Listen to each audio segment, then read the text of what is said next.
You too. That's where he turned into Voldemort, exactly. man. Shit, I thought and then have wands are turning gangster style. Yeah, shit, I thought a snake tongue was gonna come out of his mouth. Yeah, and like I say, he has a very creepy staff with him. And there's some great moments with him and Anna Taylor-Joy, man. There's a lot of sparring going on between those two because she is the only one there who does not appreciate the food. In fact, she doesn't even eat sometimes. And that's his weakness. Mm-hmm. That bugs him to no end, man. And they just have these great moments where they're just going at it.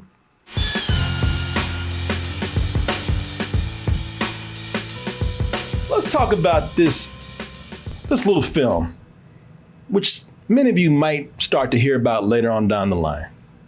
Why? Well, that's what we're going to get into in a little bit. But the movie we're talking about right now is The Menu.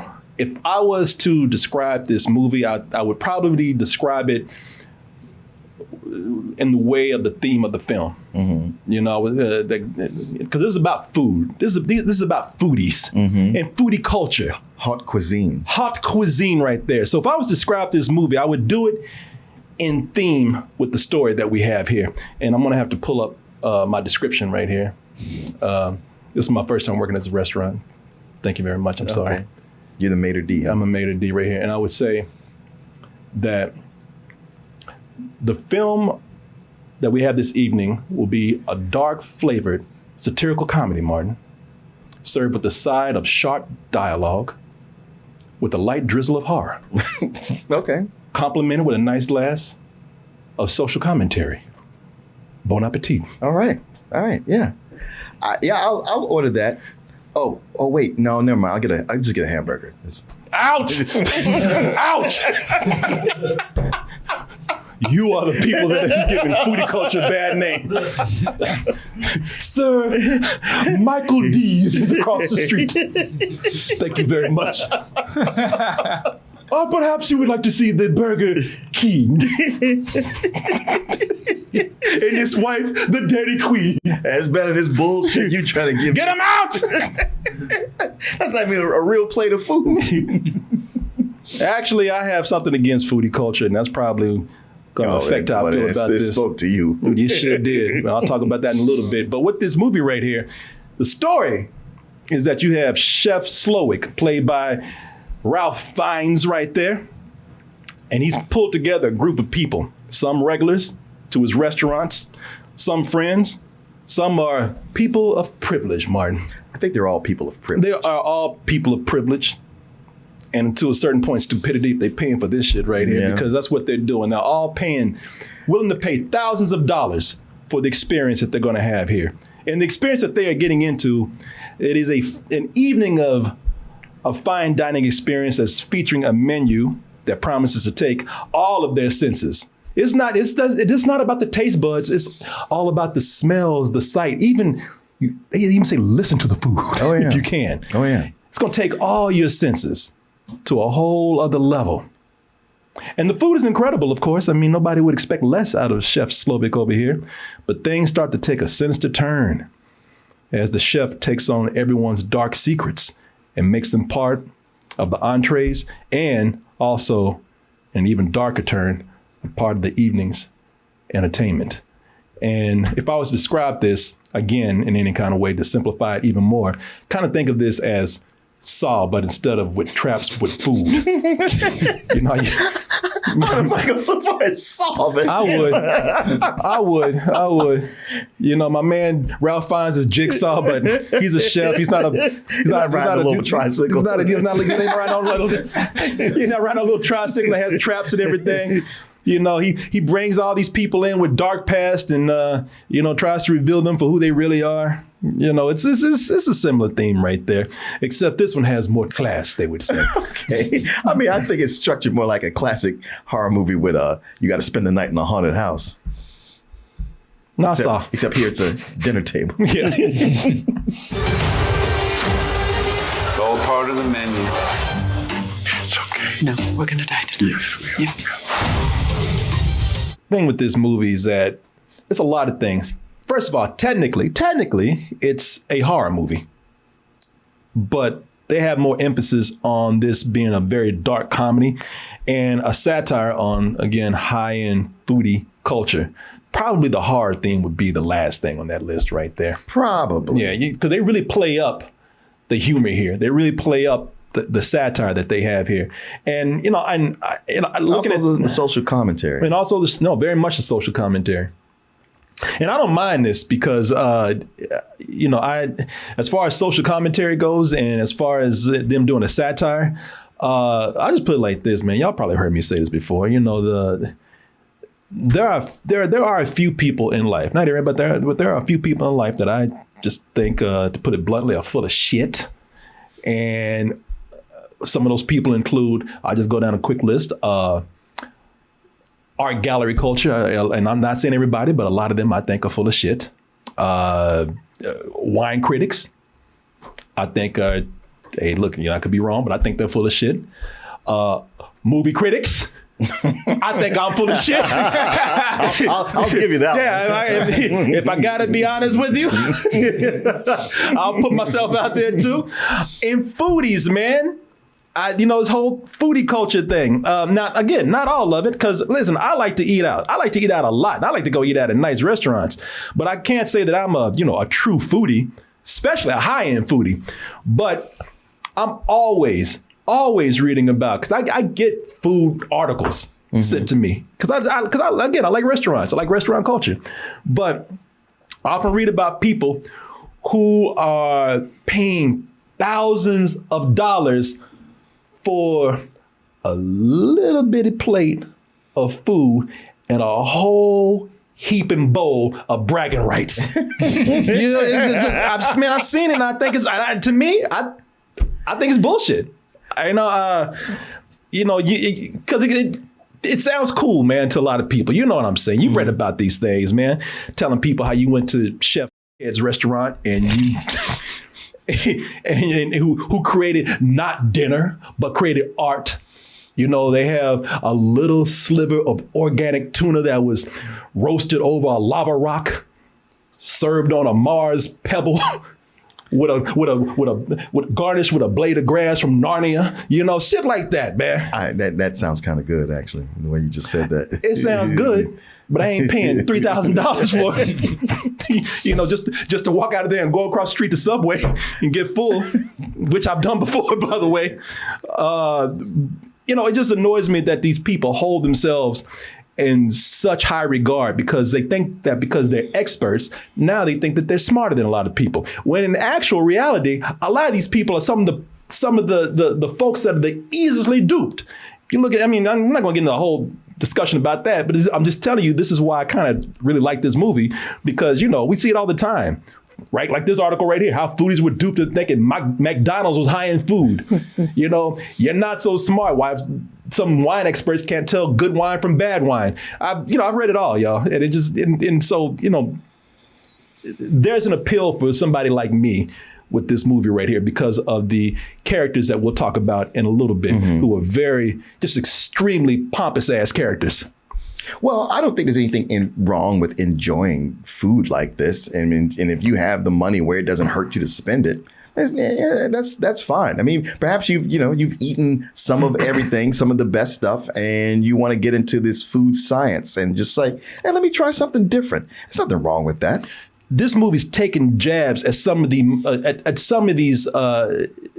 pretentious and pompous people, some of the most pompous people in society. And then, by the way, they're not just foodies. Again, they're people who are just there just to say, I went, because with this, they have, it includes people like food critics, but they also have obnoxious tech bros. Yeah. Name dropping actors that go in there, lying politicians, and just general ass kissers, and man. Just rich people who go just to say they went. Exactly. That's what I'm talking just about. Because they can afford it. Yeah. Now that's what I have a problem with, when you pay for bragging rights just to rub it in somebody else's face, when you know that person probably spent a lot of money on some bullshit, but yet they want to act like they're better than you. So this movie's kind of taking the shit out of, taking a piss out of people, or both, out of people like this. Now listen, the movie borders on being an art house film in a way, but it does that without ever crossing a line, I think. Right. I think that, that means that it won't piss off or alienate more mainstream audiences. I think there's a lot of enjoyment for people like that. But as a horror movie, it might disappoint some fans out there who are used to or want more of the traditional horror format. Saying that it doesn't mean that it doesn't work, because I think with this there is a sense of dread that is going on through this whole movie, man. Just by going somewhere and things getting weird and nobody knowing what the hell is happening. Yeah, you get dropped off by a ferry on an island with a group of people and things start getting weird. Yes. And your only way to get home is already left. There's already that sense of dread. There's that feeling like, man, I came for an exclusive event and now I don't like this. Yeah. No. I want to go home. First, you're confused because you're wondering, okay, is this part of the act? Mm-hmm. And then you're like, wow, they are really serious with this whole thing. These people are really in character. Man, everybody's playing their roles. And then you realize, oh, shit, this is not an act. And also, it's just like Squid Games. You know what? In a way, a little bit. In a way, it is that situation where you go into something, you're not told what it is, and all of a sudden it ends up being a lot darker and dangerous than you ever would have perceived. And also, the thing that lets you know that this is not a game, this is not an act. This is not tonight's entertainment that we rehearsed. No, the chef comes out and says, listen, this is all of you a part of this grand, crazy ass scheme that I have. And when he comes out and he's not joking around, Ralph Fiennes plays this so well that you realize he's not around, and another way he ain't playing around, because he doesn't have to prove his point, because as things get crazier, you always get that one person who's going to be made an example out of. You gonna test him. You always got to have that. What in Suicide Squad, it was Slipknot. Yeah.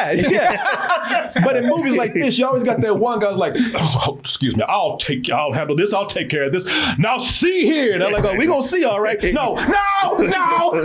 You always got that one guy, and there are certain movies where it's like, well, that was dumb, like Suicide Squad. Yeah. But then you get movies like this where it's like, oh, Jesus, why didn't he just sit down and shut up? We're leaving now. I have to get my wrap. Forget your rat. Get up. Mr. Lieber, We're leaving. is something wrong? We're leaving. With which hand will you handle this, left or right? Listen, when somebody in any movie, when they say which hand, y'all seen Casino, when they say which hand, it's not going to be good for that hand. I know. Shit, the other hand is talking about shut up. I told you not to say that. That other hand is like, you ain't getting a manicure. You ain't getting a free palm reading. It's probably going to be pretty bad, man. You're going to be wiping your ass with one hand for a while, if not forever. But, the suspense that comes. So the reason why I'm saying this is probably going to be iffy or up in the air for fans of horror, I can't predict what you're going to think, because you might enjoy this. You might enjoy the creative way that they approach this, the non-traditional way that they approach horror here. But I will say this, the suspense that comes from wanting to see people escape for whatever horrors lay before them, and because you don't know, that just makes it a lot more intense. And you might not be getting that here, because all these people, these folks, when they come in, all of them get what they deserve. All of these people there, and I'm not saying that this is bad, but there is not one likable person in this cast. Now, the actors are great, but all I'm saying is that you might have one person who's the least unlikable, but all of these people have a trait about them that once you get to know them, you don't want to be around them. And seeing them in this room where it's just like, yeah, now see that's what y'all get. That I kind of like that. I'm kind of cool with these people dying. Well, I did feel like there's some of them where I was like, all right, they don't deserve this. They might not be great people, but they don't deserve this. I wouldn't wish it on them, but I mean, shit, I ain't gonna. I mean, if they die, I'm not gonna really care, And some of them are really funny, but shit, I know a lot of funny people. I'm not wishing for them to die, but if it happens, it's fine with me. No. Chef has his reasons. Mostly there's the feeling of his art, his passion has been killed by these people and people like them. and there's reasons why they got to go. But with some of them, he gets to a point where you're like, all right, Chef, you're just being petty now. No, you know what? It's hilarious, but you're like, come on, man. No, there were two people. yeah. It was two people. I was like, look, these other assholes I get, but man, really? They just irritated you. I mean, they didn't make you mad. They had no impact on your work or your business or your life. He's just like, man, y'all just wasted 2 hours of my day, and I don't like that. Because at that point, you're like, oh, he's crazy. Somehow I missed that. But everything he's been saying, this whole situation is insane. But when he says that to them, I'm like, oh yeah, you're crazy. Yeah. Never mind. No, at first I was like, man, all right, he's talking some good shit. You know, he's gonna teach these people a lesson. Then I realized, oh, he's just as crazy as all, man. Exactly. He's the biggest asshole in the room. He's insane. Yeah. He's a cult leader. Right. Oh yeah, very much so. Because it's creepy how he has his whole staff just every time he says something, yes, chef, and they all answer in unison. They're ready to do anything he says. Yeah. Anything. Let me ask you a legit question. Not challenging. No, what's up? Because I agree. Like I look at this, I go, okay, it's a dark comedic horror movie. But considering there's nothing supernatural in it, it's not even all that gory, would it not be a thriller instead of a horror movie? You know, I think at this point there's no answer. I think it's debatable because I think when you get into horror, it's because at where this goes at a certain point, it reminded me of Midsummer. Okay. And it depends on it depends on the degree of the horrific situation or the weirdness of that situation that you're putting people in. You know, and I think that this goes to a really dark and weird place that crosses over into like Midsummer type horror. Okay. All right. But that's just me. You know, that I don't know. Right. That's not a definite answer. It's open to interpretation. Yeah. If somebody else came and made an argument for this being a thriller, I mean, I don't know if I could argue with them. Right. You know? Right. So, this is a journey because it really makes you feel like you're amongst the patrons. Like you can't be like, well, I'm on the chef's side. It's like, nah, you on that ferry with them, and you've been sitting at the table the whole time. Yeah.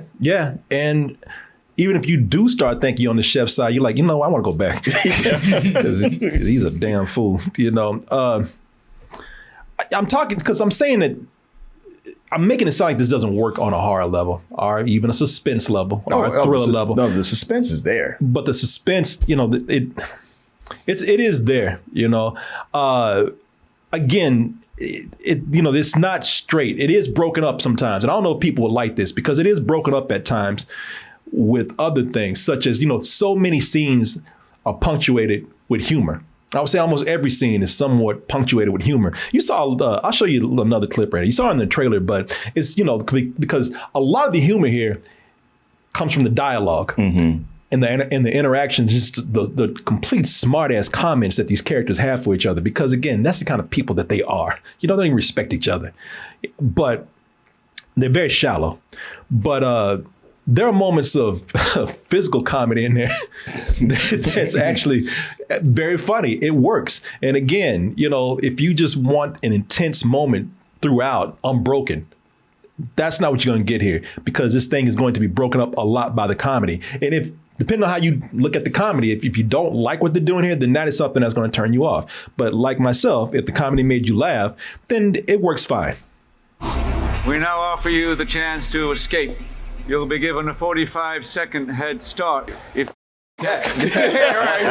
start. The reason why it works for me is because a lot of that is this almost ridiculous comedy that's going on, or this smart ass comedy, but then you have Ralph Fiennes who comes in and he plays it so straight.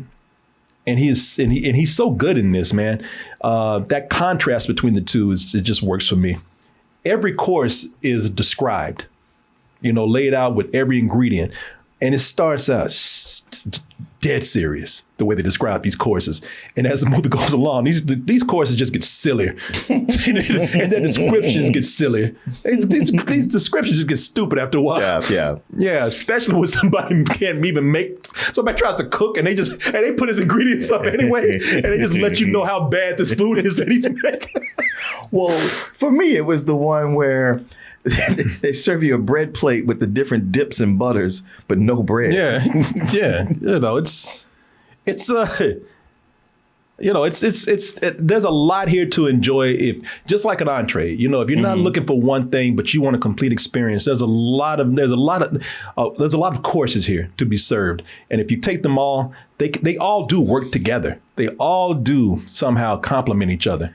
So this, you know, that's the thing that people have to understand, that there's 3 different tones working in this movie, maybe 4 different tones, you know, but again, it doesn't feel disjointed. At least to me, it feels like it's working just fine. No. I thought it flowed really well. As a matter of fact, you even bring up the courses.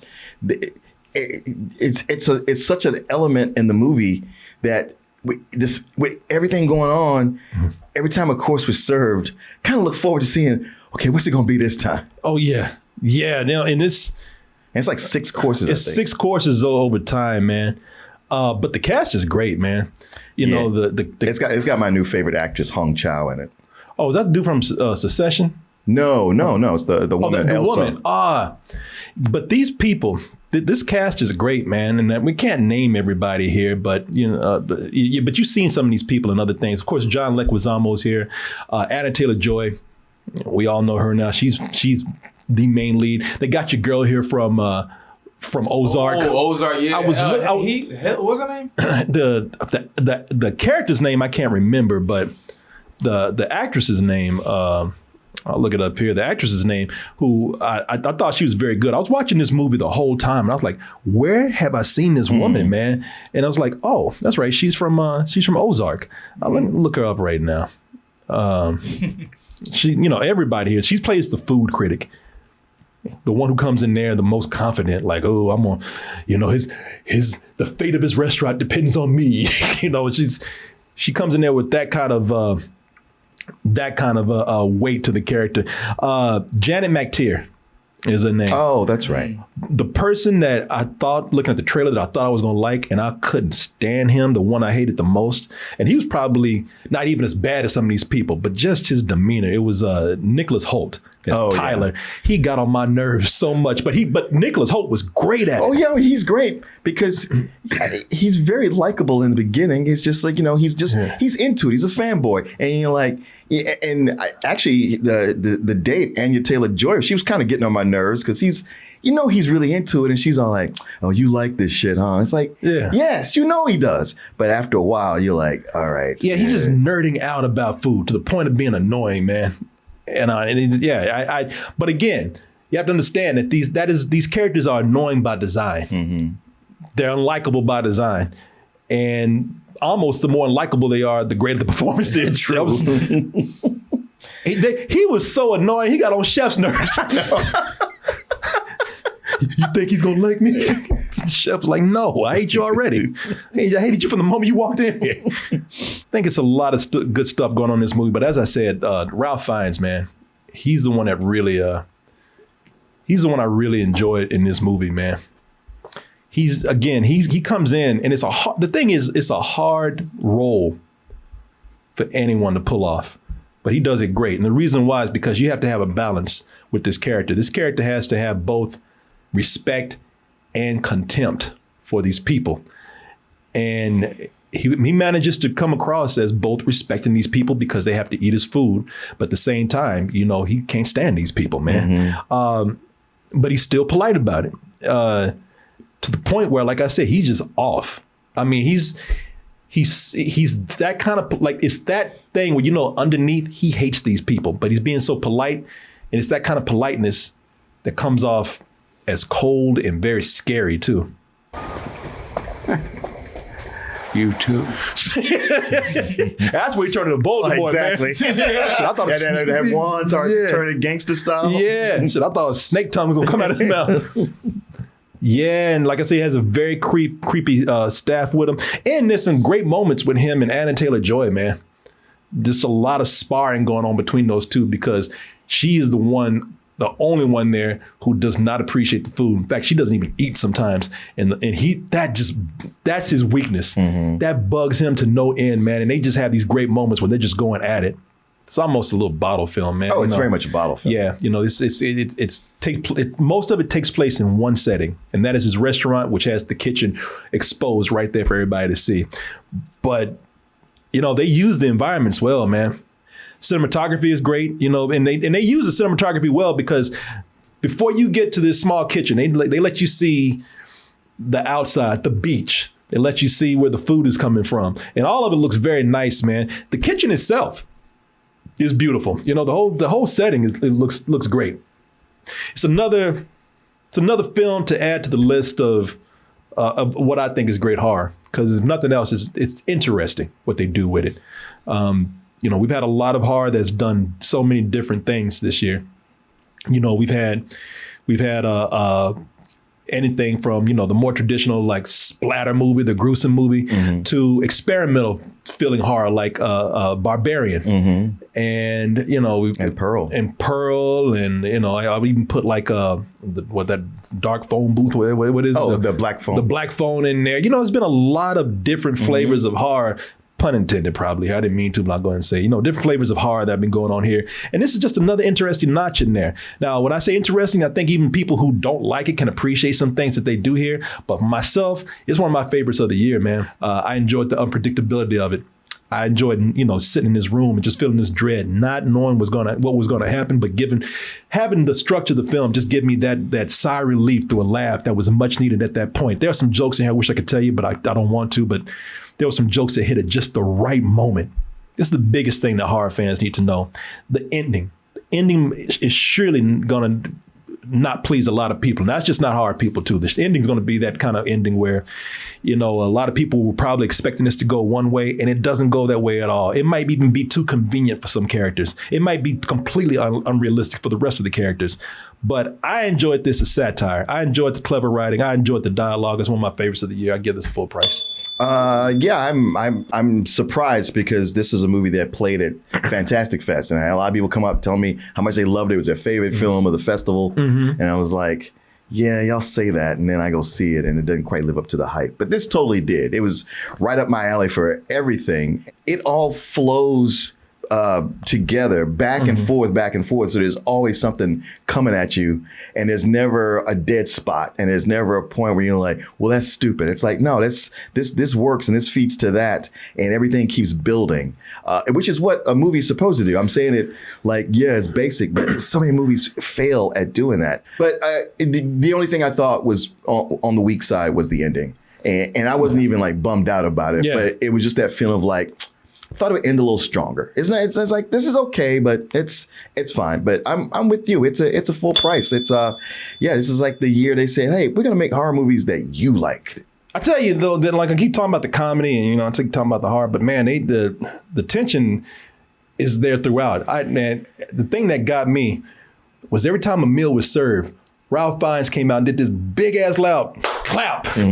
Like a clap that I didn't even know human hands could make. I know. The only person I knew could do that was the Hulk with a sonic boom. Like I expected people to go flying back at the table and shit. Well, it got to me every time he did that when the theater I was in, people would jump. Yeah, it's this movie's it's their version of a more classy jump scare. And every time could you stop doing that? Don't try to fall asleep in this movie because Ralph Fiennes gonna come back, get your ass up. I guarantee you're gonna break your neck trying to wake up. Yeah, you're gonna be nodding off. Yeah, it was fun. It's fun. Yeah, I had a lot of fun with this.